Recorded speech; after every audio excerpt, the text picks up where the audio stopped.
We don't want you to lose a learning opportunity because of the need to order through us. So if you need the tape right away, just copy it. Feel free. And we'd appreciate if you'd send whatever you feel appropriate to help our cause. Thank you again for giving us your time and attention.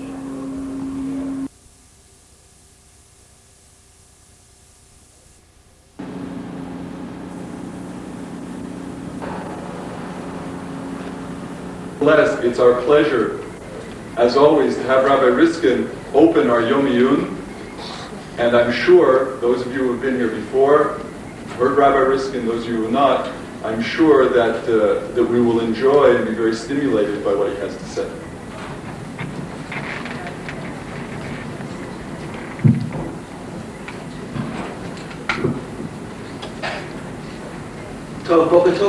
I would only like to add to what Rabbi Kaplan said, that as part of our advanced program, we hope to have a women's kollel program next year that will give stipends to women who are interested in learning Torah on an advanced level for at least 1/2 day every day. And if you are interested in such a program, please contact the Nevresha Lindenbaum Guria office.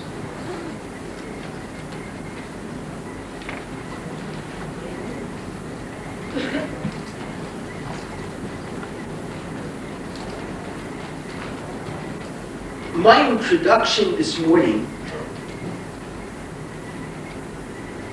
is going to be the prayer that we recite specifically on Tisha B'Av. It's the prayer of Nachem.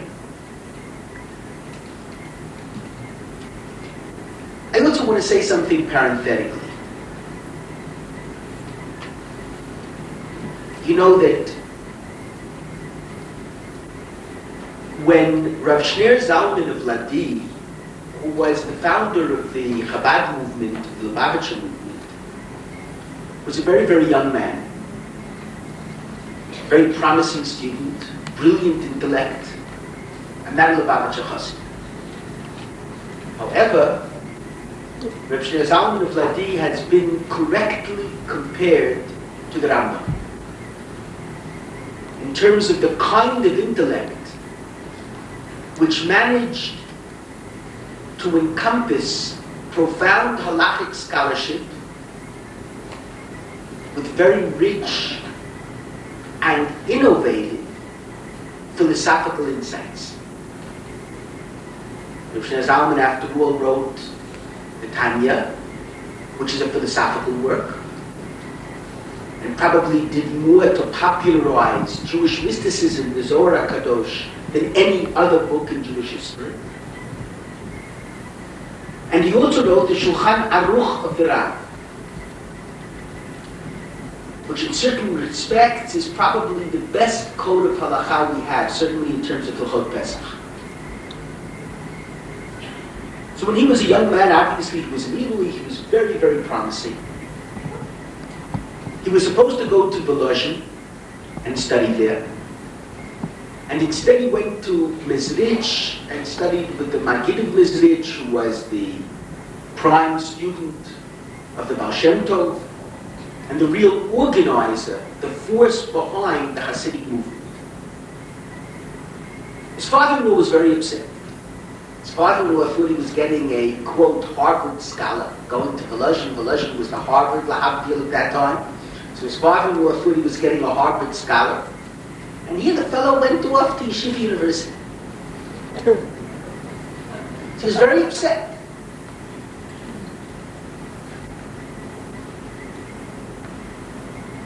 Shner Zalman said to his father-in-law as follows: in Volozhin, I would learn how to learn. In Mezrich, I would learn how to pray. And it's far more difficult to learn how to pray than to learn how to learn. I think this is true. I think, and this is of course a long parenthesis, but I think that one of the aspects most lacking in contemporary religious life is the ability to pray. I say this to you, and I begin with this morning, because praying is primarily a woman's mitzvah. Why do I say that? Anyone? Because, yes? Pardon? Chana. We learn Hilchot Tefillah from Tefillat Chana. And as a matter of fact, God heard, or didn't, responded. God responded, in effect, spoke to, in an act of prophecy, Rivka. And Rivka is introduced to us as the woman who also prayed to God. But primarily the laws of the Amidah are derived from Chana and Chana's prayers. The last Yom Iyun I mentioned my grandmother, Alea Shalom. I remember as a child spending with her Friday evenings, and her Hadlakat HaNerot. I once wanted to write a biography of my grandmother and call it God Was Her Psychiatrist. Because literally on the watch for 30 minutes before the licht, she mentioned every child, every grandchild, every great-grandchild. And they were quite numerous. She had 7 children. And with grandchildren and great-grandchildren, there were certainly over 50. And she would mention each of them, what their problems were, what their successes had been that week. And she spoke to God. That expression of prayer as speaking to God, contemporary society to a great extent has lost. I go a step further, and I think that we don't even pay attention to what we pray. If the Mishnah Avot says, Al tas tfilatcha keva, that you shouldn't make your prayer fixed and as a burden, for us it's very fixed. And prayers such as Oleinu that are so universalistic in import, L'takein olam b'malchut shakai, that places the task of the Jew to perfect the world under the kingship of God, we say it so quickly that we can't possibly think of what we're saying. Now let me tell you what you're going to be saying on Sunday. And I'm going to read it in English, and I want you to tell me if you have a problem with it. Comfort, Lord our God, the mourners of Zion. We say this once a year. We say it only on Tisha B'Av. Nachem. Comfort, Lord our God, the mourners of Zion, the mourners of Jerusalem, and the city that is in mourning, laid waste, despised, and desolate. She is in mourning because she is without her children. She is laid waste as to her homes. She is despised in the downfall of her glory. She is desolate through the loss of her inhabitants. She sits with her head covered like a barren, childless woman. Legions devoured her. Idolaters took possession of her. They put thy people Israel to the sword and killed wantonly the faithful followers of the Most High. Because of that, Zion weeps bitterly. Jerusalem raises her voice. How my heart grieves for the slain. How my heart yearns for the slain. Thou, O Lord, didst consume her with fire, and with fire thou wilt in future rebuild her. As it is said, I will be to her, says the Lord, a wall of fire round about, and for glory I will be in the midst of her. Blessed art thou, O Lord, comforter of Zion and builder of Jerusalem.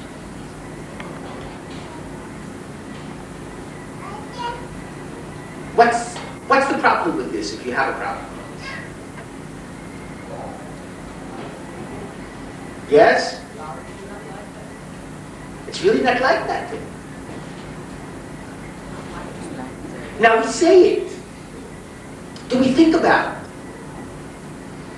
We say the city that is in mourning, laid waste, despised, and desolate. And we say it usually living in the midst of Yerushalayim, which is teeming, Baruch Hashem, with life.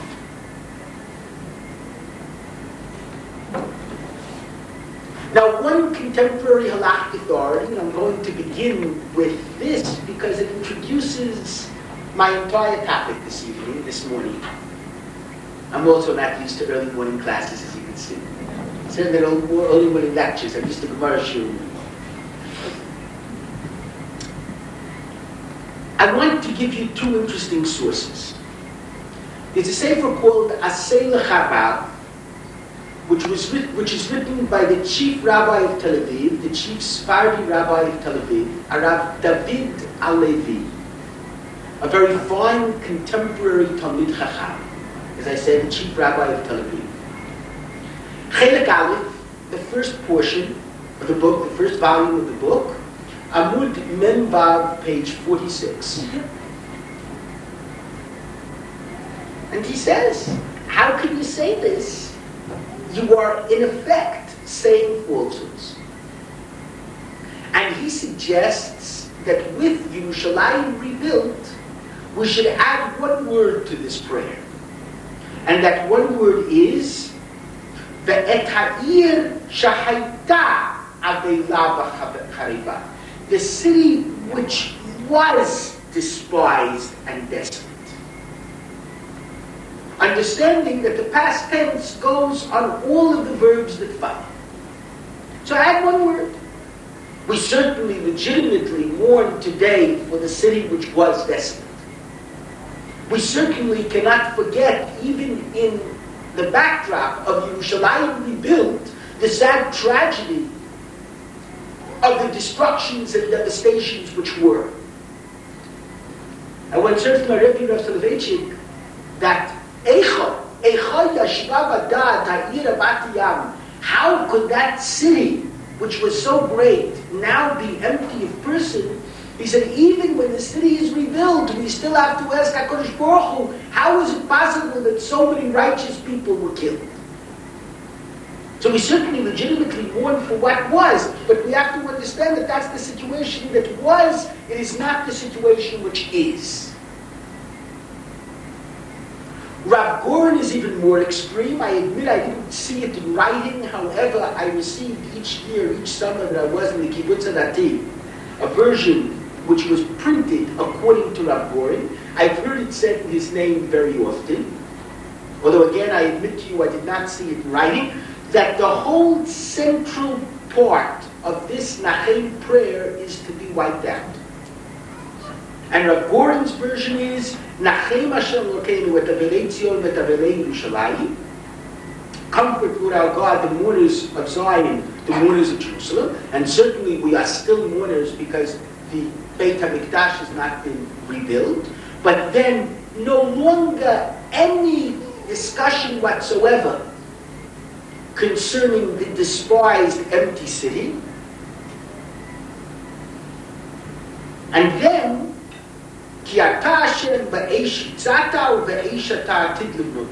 because you, O Lord, destroyed Jerusalem with fire, and with fire will you ultimately rebuild her, and then final bracha. Against both of these views, Rav Goren is much more extreme than Rav David Halevi, but against both of these views is Rabbeinu Ovadia Yosef. And you'll find Rabbeinu Ovadia Yosef, Chacham Ovadia, the former Rishon LeZion, chief Sephardi rabbi of Israel, in his Yechaveh Da'at, his book of responsa, the first volume, Siman Mem Gimel, Siman 43, in which he says, listen, we do not change brachot that were established by our sages. We have no right to make any changes, and we must retain the blessing as is.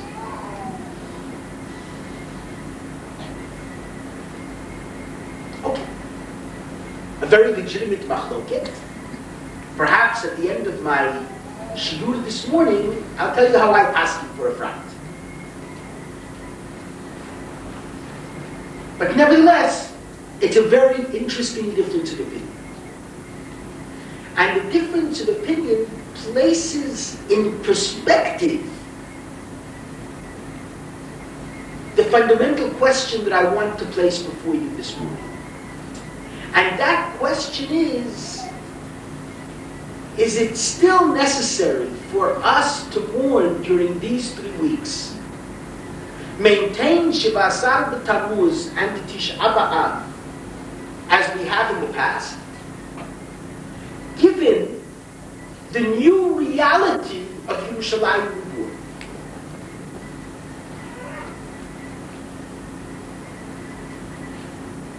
And to what extent is this new reality of Yerushalayim Reborn to in some way impinge upon the manner in which we mourn during these 3 weeks? I will tell you parenthetically, the conservative movement, for example, published an epistle, I don't know, a number of years ago, in which they said that Tisha B'Av is only a half-day fast. Because we now have Yerushalayim. I guess a half day for the Beit HaMikdash, maybe for the Holy Temples, that only requires half-day fast, I'm not sure. But I think, if I'm not mistaken, I know that I saw it, I received such an epistle, I saw it published around. I'm certain that it's some kind of official statement to have emanated from the conservative movement. But nevertheless, it's a problem that I think we have to take seriously. And there were even major halachic voices in Israel after the 67 war who suggested that at least Shiva Asar B'Tammuz, which is the fast day because of the breach of a wall around Yerushalayim and the entry of the Roman legions into the city of Jerusalem, that at least Shiva Asar B'Tammuz ought no longer be in force as a fast day. Because now we have Yerushalayim. Now, in order to intelligently deal with the issue, I would like to learn with you a half Amud Gemara. I want you to bear with me. I'd like you to listen to the Mishnah very, very well. And as you listen to the Mishnah, perhaps many things will come into perspective. The Mishnah teaches as follows. This is a Mishnah in Masechet Rosh Hashanah, Daf Yud Chet Amud Aleph, Tractate Rosh Hashanah 18a. And the Mishnah teaches as follows. Al Shisha Hadashim Hashluchim Yotzim. You know that in Talmudic times, not only in Holy Temple times, but even beyond Holy Temple times, the way of establishing the new month was through witnesses. The witnesses would look up, they would see the moon, the new moon, they would come to the Sanhedrin, they would be questioned, and then if indeed they had seen a new moon, the Sanhedrin would declare HaChodesh Mekudash, HaChodesh Mekudash, the month is sanctified, the month is sanctified, and that would be the new moon.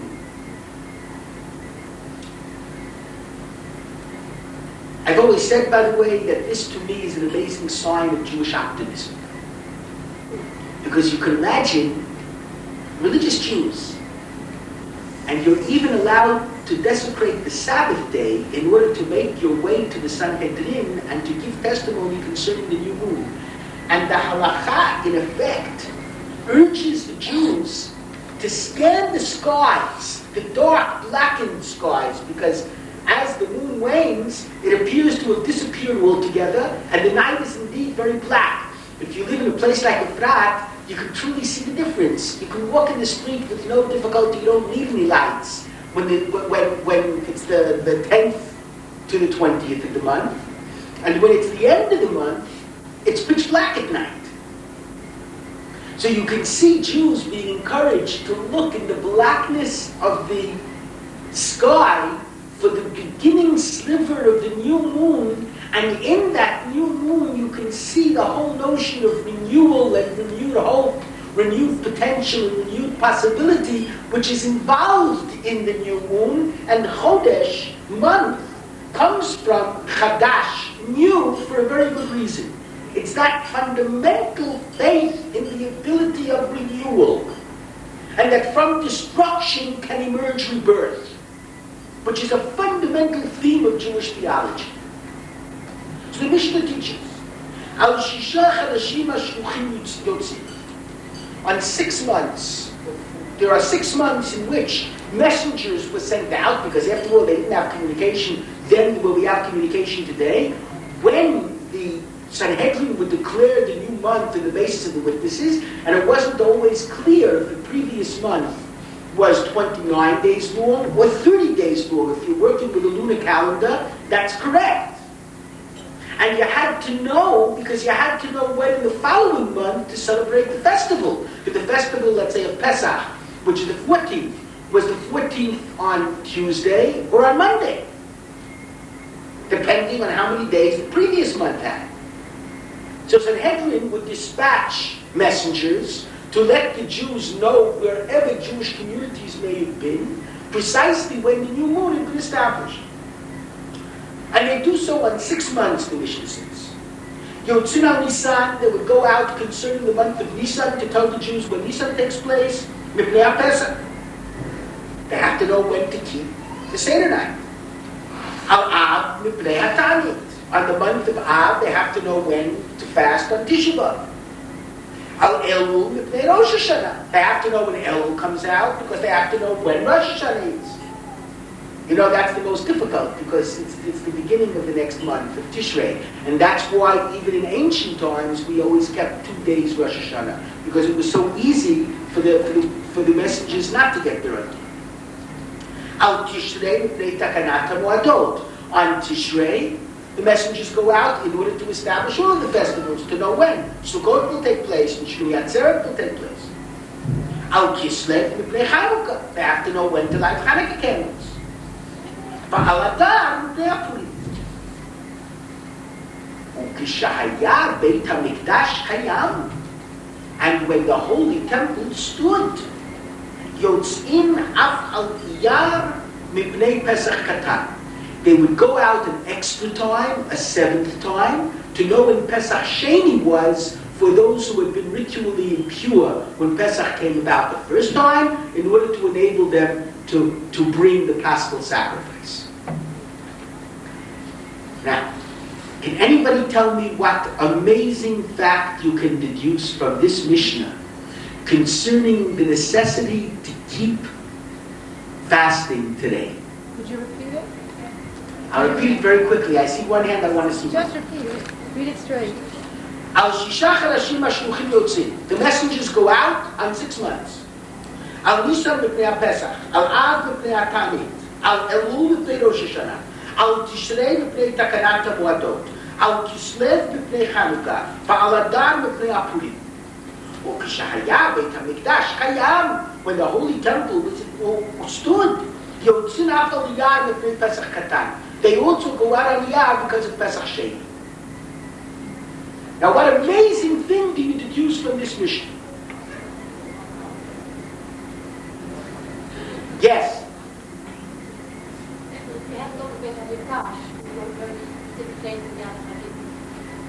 If you have...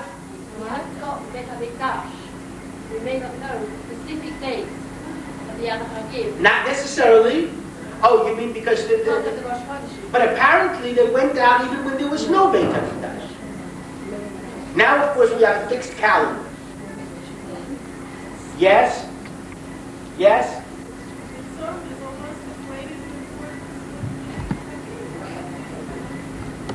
All right, it's equated in importance also with Hanukkah, right? Kolel. From this Mishnah, an amazing thing emerges. It would seem from this Mishnah, let me put the question to you differently. During the period of the Second Temple, during the period of Bayit Sheni, of the Second Temple, did they fast on Tisha B'Av or didn't they fast on Tisha B'Av? Now, what would your logic tell you? Should you fast on Tisha B'Av if you had a Second Temple? No! Why was the fast established? Because the Holy Temple was destroyed. No, the Holy Temple was rebuilt, so why do I fast? Unless I like to fast. There are those who say that Jews like to fast. You know, Jewish mothers inflict guilt, they like to fast. But since my mother never inflicted guilt, basically she inflicted love. And a little guilt I think is healthy anyway. Maybe I'm talking like a father. But a little guilt doesn't hurt. As long as it's mixed with a lot of love.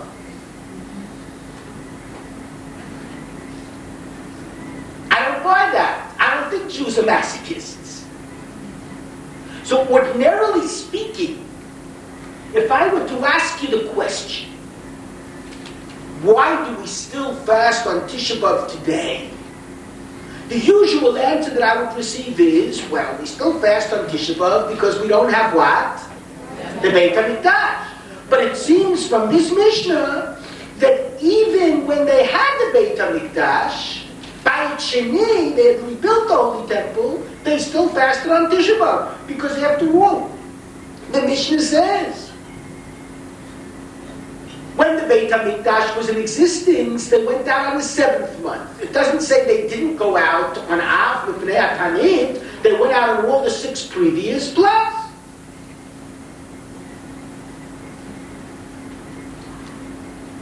Now let me show you to what extent, by the way, what I'm saying now, the Rambam says, in his Perush HaMishnayot on Masechet Rosh Hashanah, the Meiri disagrees. But that's Pshuto Shel Mishnah, and that's what the Rambam says in the Perush HaMishnayot.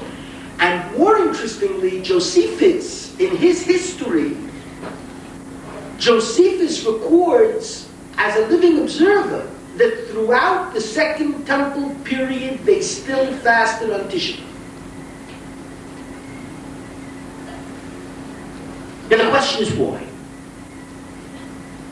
And obviously, if they fasted on Tisha B'Av during the Second Temple period, halacha kama v'chama, but we have to keep fasting today without a temple. But it means that even if the Beit HaMikdash were to be rebuilt tomorrow, Bezrat Hashem Yitbarach, we would still have to fast. Yes? There's something very foreboding about that, isn't there? I don't know. Let's see. Let's see. Maybe yes and maybe no. Let's follow it correctly. There may be something foreboding about it because what? There may be something foreboding about it, but I'll come to what's foreboding about it because I believe in what's. I'll come to it. I'll come to it. The basis for this Mishnah is a fascinating 2 prakim or 3 prakim in Sefer Zechariah. The prophet Zechariah. When did Zechariah live? Can someone tell me? What period did Zechariah live? 7th century BCE. The what? 7th century BCE. 7th century BCE. Well, no. No, but close. The 6th century BC. In other words, the Holy Temple was destroyed approximately 586 BCE. The Jews returned to Judea. Cyrus of Persia allowed the Jews to return to Judea approximately 50 years later, 536 BCE. It took them 20 years to rebuild the temple until 516. That's why we calculate 70 years of Churban Bayit Rishon, of the destruction of the first temple. And Zechariah was the prophet of the rebuilding, of the return and of the rebuilding. Now listen to how contemporary the greatness of Torah is, that it's more relevant than this morning's Jerusalem Post. More accurate, that's without a question, but more relevant. Now listen well. Vayehi, Perek Zayin, Sefer Zechariah. Vayehi b'shnat arba l'Daryavesh HaMelech, in the 4th year of the reign of Darius the king. Hayad Dvar Hashem el Zechariah b'arba l'chodesh ha'tshei b'Kislev, vayishlach Beit El Saretzer v'Regem Melech v'anashav l'chalot et pnei Hashem le'mor el ha'kohanim asher leveit Hashem tzvakot ve'el ha'nevi'im le'mor.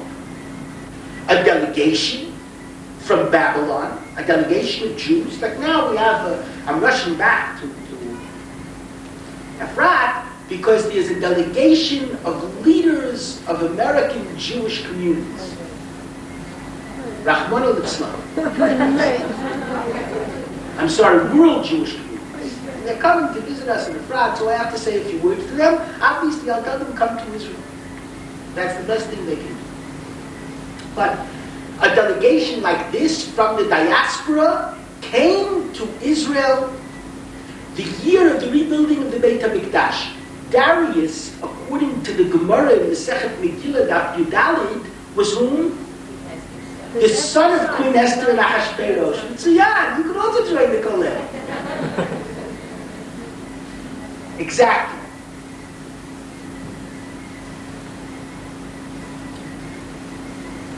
And what was the question? Ha'evkeh b'chodesh ha'chamishi? Do we still have to weep on the 5th month, on Tisha B'Av? You're rebuilding the Holy Temple. There's been the return of the Second Commonwealth. Ha'evkeh b'chodesh ha'chamishi? Do we still have to weep on the 5th month? Do we have to separate ourselves like mourners, sit on the floor and Sudan Machseket and everything that you have to do on Tisha B'Av, on Erev Tisha B'Av? And then on Tisha B'Av in the morning, sit on the ground. Do we have to do all of this like we've done for so many years? New reality. Bayit Sheni. Vayhi Dvar Hashem Tzvakot V'Yayla. Now listen to what God says. And these are such important psukim I can't tell you. Emor kol ha'maaretz v'yel ha'kohanim. Say to all the people of the land and to all of the priests, to your leaders in Bavel, the leaders of the diaspora Jewish community, Hetzachayim good. Ki tzamtem v'safot b'chamishi u'b'shvi'i v'zeh 70 shana Hatzon Tzamtuni Ani. Now I'm learning this the way the Malbi learns. When you fasted and you mourned on the 5th month and on the 7th month, that's Tzom Gedalia. And you've done this for 70 years since the destruction of the first temple. Hatzon Tzamtuni Ani, God says, did you fast for me? Do you think I have benefited from your fasting? And when you eat and when you drink, you're the ones who eat and you're the ones who drink. You eat and drink for yourselves and you fast for yourselves. I don't gain anything from your fasting, God says.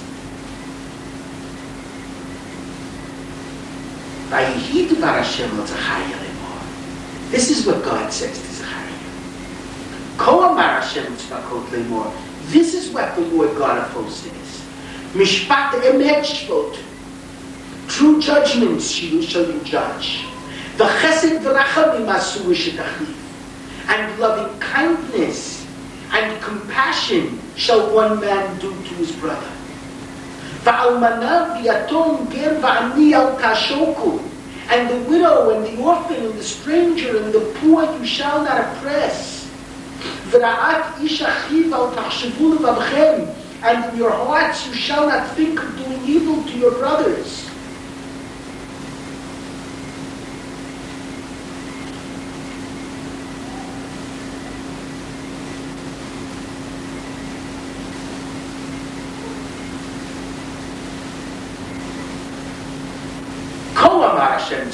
And I'm obviously skipping a few sentences, a few psukim, but this is all one thing, okay, at least according to the Malbim, and I'm certain the Malbim's interpretation is correct. Tzom ha'arvi'i, v'tzom ha'chamishi, v'tzom ha'shvi'i, v'tzom ha'asiri, the fast of the 4th month, which is Shivas of the Tammuz, and the fast of the 5th month, which is Tisha B'Av, and the fast of the 7th month, which is Tzom Gedalia, and the fast of the 10th month, which is Asara B'Tevet,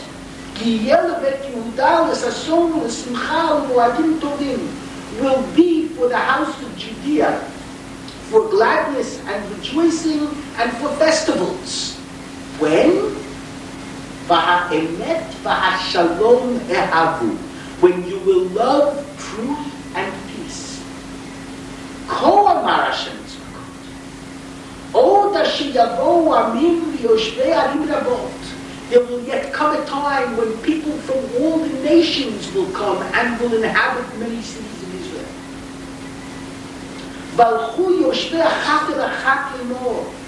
And the inhabitants of one city shall say one to the other,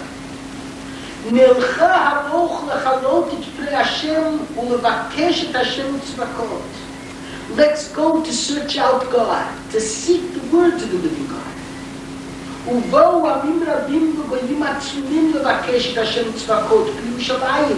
many nations and powerful peoples will come to search out the Lord God of hosts in Jerusalem. This is what the Lord God of hosts says. When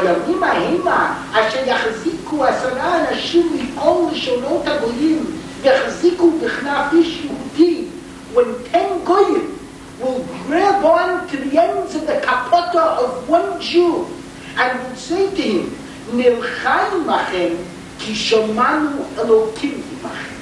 We will go with you because we have heard that God is with you. What is Zechariah saying? When can you stop fasting? When can you stop fasting? When Mashiach will come. When you will do tshuva. When you will repent. Now you said correctly that this is very foreboding. I want to explain, what do you mean when you said foreboding? And I'll tell you what I think it means, and Gushan Unim will forgive me. Or not forgive me, as the case may be. We have absolutely no guarantees that there will not be another destruction. I want you to hear it, and I want you to hear it well. I believe it. We have absolutely no guarantees that there will not be another destruction. All of our sources say only one thing. When we do tshuva, and tshuva, repentance, is expressed primarily in our ethical and moral dealings, primarily in our ability to act in such a way that the Gentiles of the world will respect us. And therefore any religious or political leader who says, I don't care what the Gentiles think, from a religious, biblical perspective is saying nonsense. Obviously, if the Gentiles want us to commit suicide, we can't commit suicide. But we've got to be sensitive to what the Gentiles think of us. We've got to be sensitive to act in terms of Kiddush Hashem. That's the only guarantee that we have. Full tshuva on the human and ethical level, until the nations of the world will want to learn from us and join us. Only that will guarantee that we will never have to leave this land. And the prophet Zechariah says to the Jews, and that's what the Mishnah proves, that you keep on fasting as long as that period of tshuva, of repentance, is not upon us. In other words, as long as the Mashiach hasn't come, because from our perspective, once the nation will do tshuva, once the nation will truly repent, that will bring in the time of the Messiah. Now this is, interestingly enough, how the Rambam, Maimonides, paskins la halacha based upon the discussion in the Gemara. And let me, since we began earlier, I'm going to steal 10 more minutes. We began later than we had planned. That was my fault. I was here, but thank God there was a greater enrollment than we had thought. But I'm going to get my full lecture. So let me just finish, and let me finish, I hope, on what will be for all of you a very positive note, and what is for me a very positive note. But let's look at the Gemara. Gemara on Daf Yud of Rosh Hashanah really can be understood now on the basis of what we've just seen by the prophet.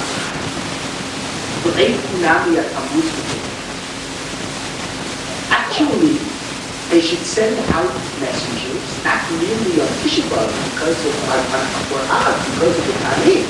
They should send out messengers for all the fastings. The Omer of Hanav is the Omer of Shimon Chasida. So what I believe is צום החמישי, וצום השביעי, וצום העשירי, יהיה לבית יהודה לששון ולשמחה. קורא לו צום וקורא לו ששון ושמחה. בזמן שיש שלום מול הששון ולשמחה, אין שלום סוף. זאת אומרת, the Gemara says there is not only Tisha B'Av, there's also Tzom G'dal, there's also Asara B'Tevei, there's also Shivasar B'Tammuz. So we should send out messengers for those months as well. Because there are also fast days according to the prophet Zachariah. Papa says this is the interpretation. Bisman sheyesh shalom, v'yiras hason l'simcha. When there is peace, these days will be days of rejoicing. Yesh gzeirat hamalchut, when not only is there no peace, but there are also foreign nations that are subjugating us with terrible decrees. So, then we have to fast.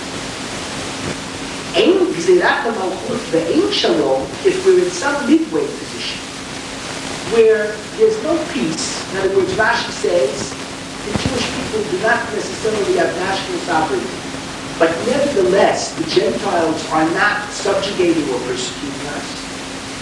Then, Ratzu, if we wish, mit'anim, we can fast on those other days. Ratzu, ein. Or if we wish, we don't have to fast. So that if there's a midway position or condition where there's no peace, it's not the Messianic age yet, but neither is there Gentile persecution, the other fast days, whether or not we fast on them, will depend upon us. Therefore, the Mishnah to be discussed.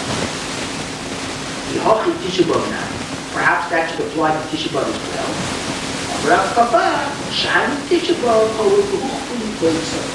Tisha B'Av is different, even during the midway condition of no peace but no Gentile persecution, we would still have to fast on Tisha B'Av because both temples were destroyed on Tisha B'Av. Because the banishment from Spain happened on Tisha B'Av. Because the Nuremberg decrees occurred on Tisha B'Av. Because Tisha B'Av is a day which has been set aside as an evil day for the Jewish people. And you know that harks all the way back to the Sin of the Scouts. That's what I expect to tell the leaders of the diaspora community in another hour. The sin of the scout? The Sin of the Scouts was on the night of Tisha B'Av. The Jews, the spies in Rada, right? Rada. Now, the Rambam takes this Gemara, I think, in the most logical way. The Rambam understands as Jewish history is taught. There is no midway position. Halacha l'maaseh, that's also how the Shulchan Aruch has. There is no midway position. There is no logical and proper midway position. As long as there is no real peace, in other words, as long as the Messianic era has not arrived, there will be persecution of Jews somewhere in the world. Therefore, we always keep all the fasts, but especially Tisha B'Av. What we see from here, my dear friends, are two things. What we see from here is that a fast is not an end in itself, but a fast is a means to an end. You can fast every Monday and Thursday. If you don't understand that a fast must lead to repentance, do you understand what the fast is all about?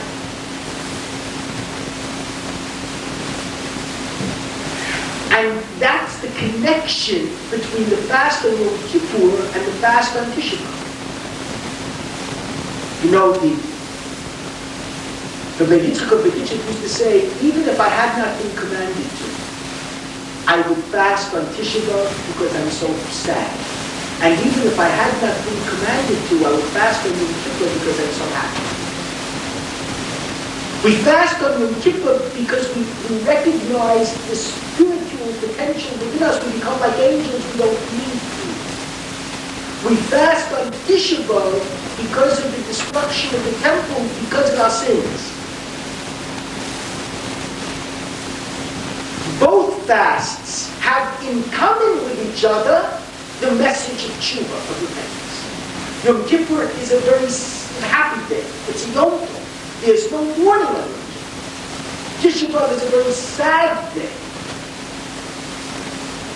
What links both of them in fasting is that they both must lead to tshuva. I do tshuva on Yom Kippur because I realize what great potential I have to become like an angel, and I don't need food. I don't eat on Tisha B'Av because I understand the things that I've done which have brought about destruction of the world. What emanates from this Gemara is, number one, that a fast is a means to an end, and number two, therefore, even though I have to issue a reward, and even if I were to have the new Beit HaMikdash, if I did not see tshuva all around me, I would have to nevertheless continue. Because I can't be confident that I'll be able to hold on to Israel to the Beit HaMikdash. That depends upon the moral and ethical action of us. I just want to say something nice. I think what I just said is also nice, but I want to say something nice.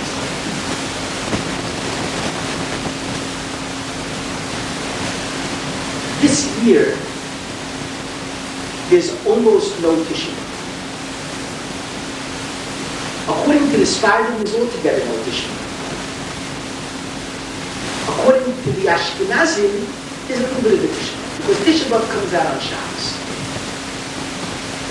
And the halacha says that Tisha B'Av, which is such a sad day, and Shabbat, which is such a happy day, are mutually exclusive.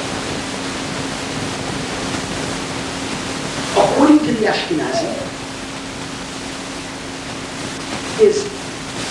there is on Shabbat internal sadness, but no external sadness. According to the Sfardim, there's not even internal sadness because you can't be internally sad on Shabbat. Sunday is a makeup day, but a makeup day is not like a real day. And the halacha did a very interesting things. For example, I have a circumcision, please God, this Sunday. A friend of ours, congregant, long-standing, who now lives in Ramon. And of course, she asked me what to do. The big Shlomi Rosenfeld, she asked what to do with the child and how to do things. And since it's a nitche, the halacha is that the loyal and the sandak and the father of the baby eat. They are allowed to shave. They're allowed to shower after Chatzot, after midday. They can shave, they can shower, they can put on good clothing, and have the circumcision and eat.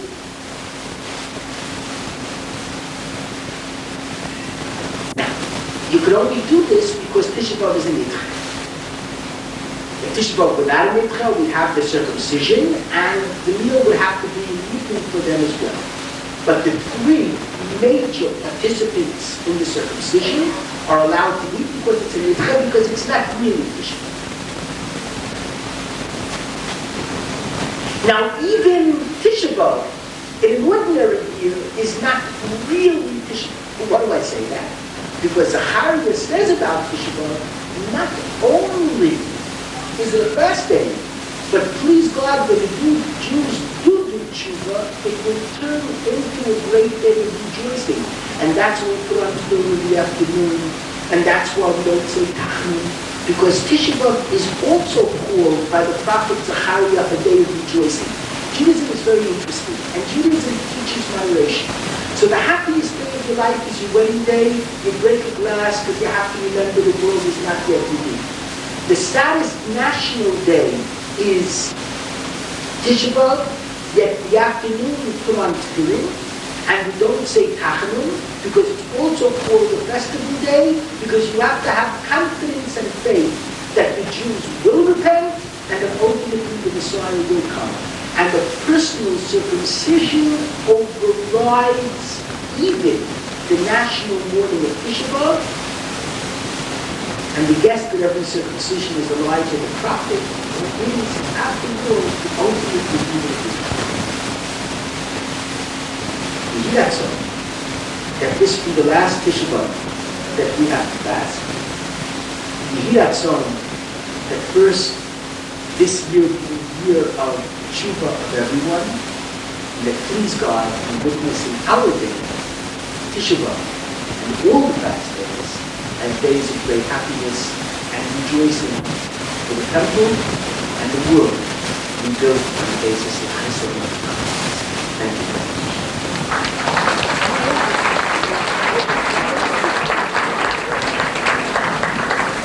Let me just say, as far as Nachem is concerned, since you know that I like the midway position, I can't take the extreme view of Rav Goren and cut out the lines.